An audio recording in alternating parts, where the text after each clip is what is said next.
Hey everybody, this is the LEGO Creator Mythical Creatures set for 2018. It's a 3-in-1 set, meaning there are 3 instructions included in the box for 3 possible official builds. You can only build one at a time, but I am going to take you through each of those 3 in this one video, starting with this guy, the Troll. He has a really funny face that I like quite a lot.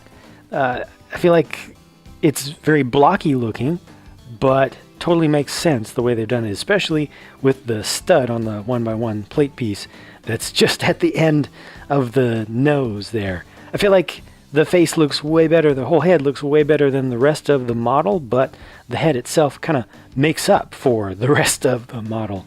Just really interesting choices of pieces put together in good ways in such a small thing.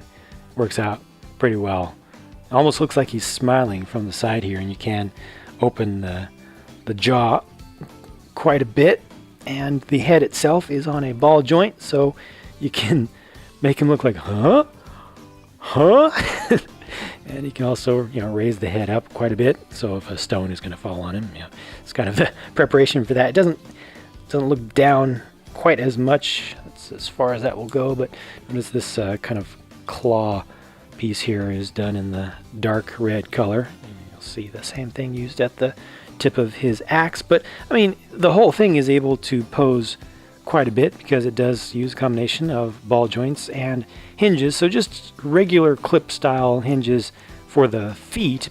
There's also a ball joint for the tail, the small short little tail in the back, but surprisingly there's plenty of articulation, plenty of mobility with the legs, even though there's just a single ball joint, and you have this linear action down at the base, and there's no knee joint setup, of course, but I mean you can just kind of shimmy these back and forth, and there's enough friction in the system that he's able to easily get into a walking or moving kind of pose. You can kind of angle forward, and there is some limitation to it, but there we go. Just kind of twist things a little bit. I mean, it's got more range than he really needs. It's just the face. The face really makes it. I don't like the look of the body here, looking at the undersides of pieces like that, but I think the shape is fine. His axe is kind of simple. I don't know what those blades are supposed to represent, but I mean they're the little pieces with little lensing effect in them that were introduced first for Nexo Knights, and here they're in the trans bright green color. And LEGO also suggests that you use this, or you try using this potentially as another type of axe, as a bass guitar, something like that. I think that works. Yeah, good alternate use of that. And of course, if you have your own pieces, you can expand on that theme, but I think that they've done a good job for just a default build, and a tertiary one at that, not even kind of the primary one designed for this set. And this does use most of the pieces included in the box. Using just a handful more pieces is this spider, which is probably likely to trigger arachnophobia in people that suffer from the condition, because it's very creepy indeed, and it's very posable as well. Each segment of it is posable, almost like a real spider would actually be set up. And I've got it kind of in a defensive or aggressive pose right now, but you can kind of bring things down to the ground, so the whole abdomen section is on a giant ball joint back there, so that can move all around. The head is on a ball joint, so that can be rotated around. You can look up a bit, you can kind of adjust the legs to move the whole thorax section of it up and down, which is the main way that you're going to get the head to go up and down as well, but it's able to turn side to side. Even the pincers are able to be opened and closed like that. And then, you've got all these ball joints for legs that can be posed all around. We get these down to the ground so you can see a little bit better.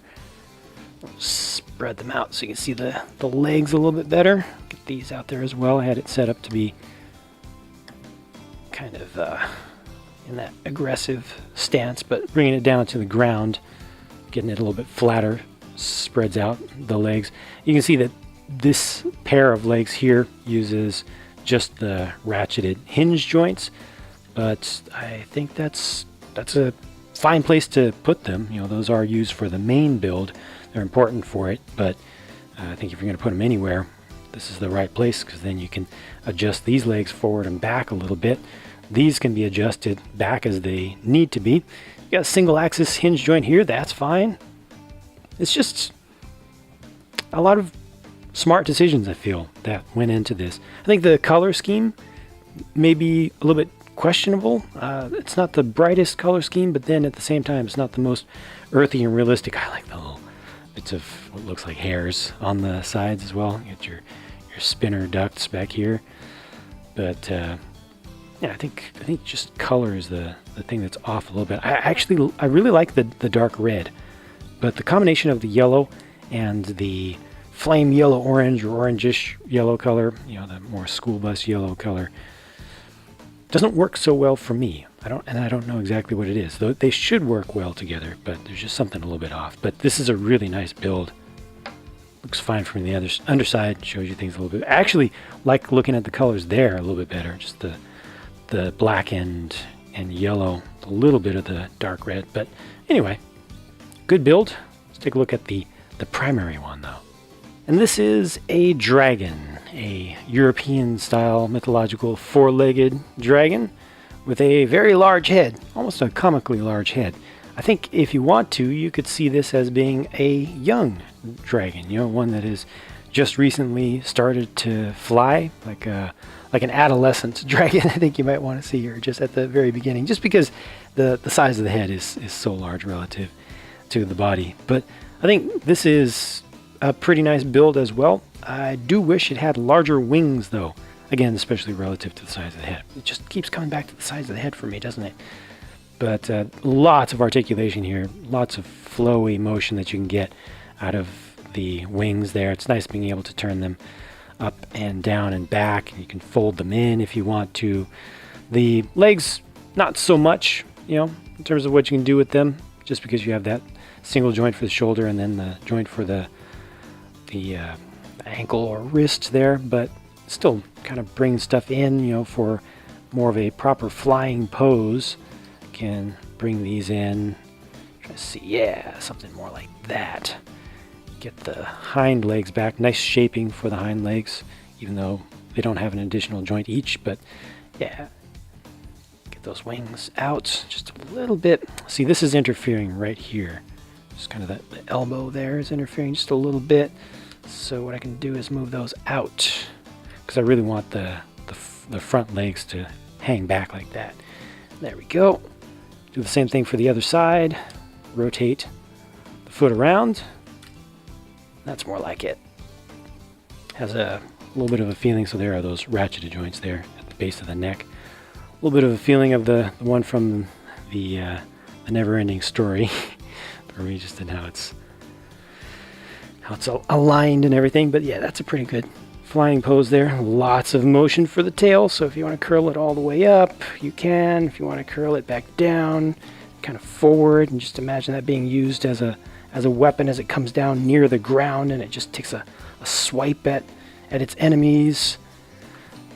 The head is able to rotate all around on the ball joint there, in addition to being able to elevate up with the neck ratcheted joints there. Those just come down flat and just stop right there. This head is sculpted pretty nicely. No complaints there. Can't say I could have done better myself. Looks pretty similar to one of the builds they did some years back, not too many years ago. Look, you can move the tongue independently with a little bit of flame coming out there. That's a good look. Good placement of the jaw pivot point there, I think.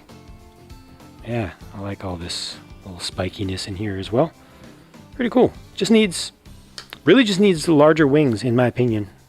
I think that would really just balance everything out. Let me see if I can get it into also a standing pose, like a two-legged standing pose. Is something that a lot of folks like to see. I'll go ahead and bring the wings down, make it a little bit more comfortable. And just put the feet down.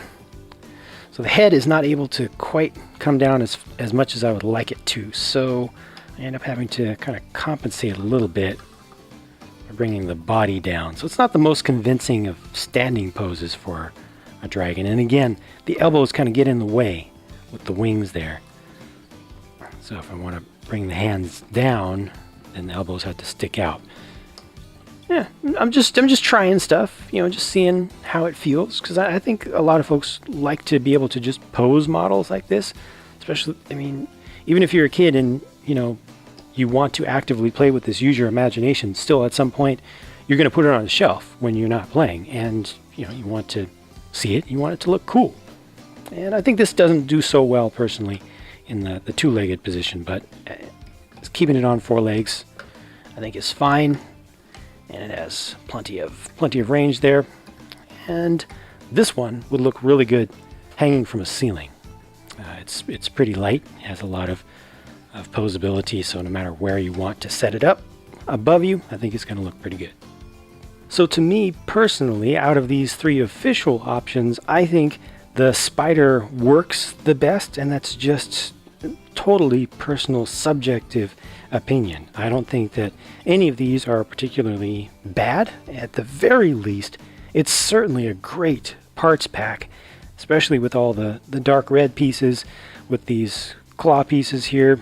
I could do for a couple more of those to have more options for building custom stuff, but also the kind of car fender parts, and these, where are they? Yeah, here, the 2x2 notched corner wedge plate pieces.